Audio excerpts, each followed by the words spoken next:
I consider that there's always three voices in the story. There's the voice of the subject, there's the voice of the photographer, and there's the voice of the camera and the aesthetic that it brings to it.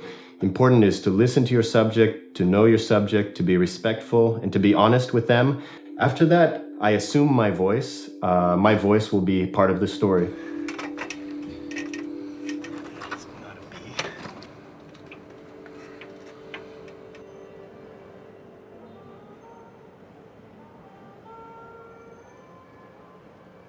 This is really a good time to use a Leica, basically. And this camera, when I pick it up, the M10-D, is like picking up an old friend. Like, it reminds me so much of the analog style that had reached this level of refinement and perfection that the camera is just there, it doesn't get in the way, it fits well in your hand, it's balanced well, it has the same thickness as the old analog cameras, and you get rid of digital distraction. Observe, to focus, and to stay in the moment at all times.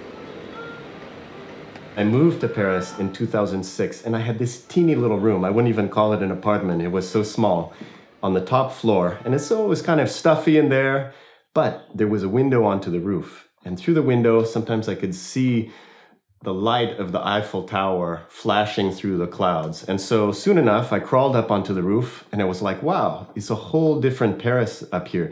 The texture is different. You have these galvanized zinc roofs.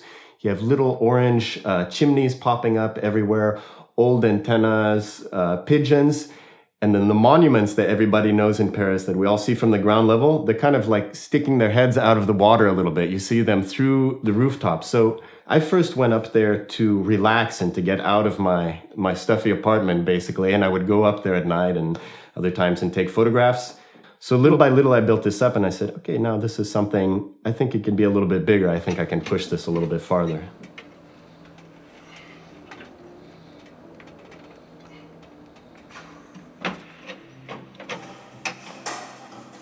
This camera is, I don't have to go back to a laptop. I don't have to go to a lab and develop my film. I open up my phone, I open up the app, I can see what I've taken, and right away I can share the JPEGs, the RAW, the high res. So in that sense, my workflow of transmission is uninterrupted by this camera. The Leica M10-D just helps your life as a photographer. Part of the joy of photography is I like the work, I like practicing, and then I like what I'm trying to say at the end of the day too. So why it fits for me is I get both out of it in the end. Both are meaningful to me.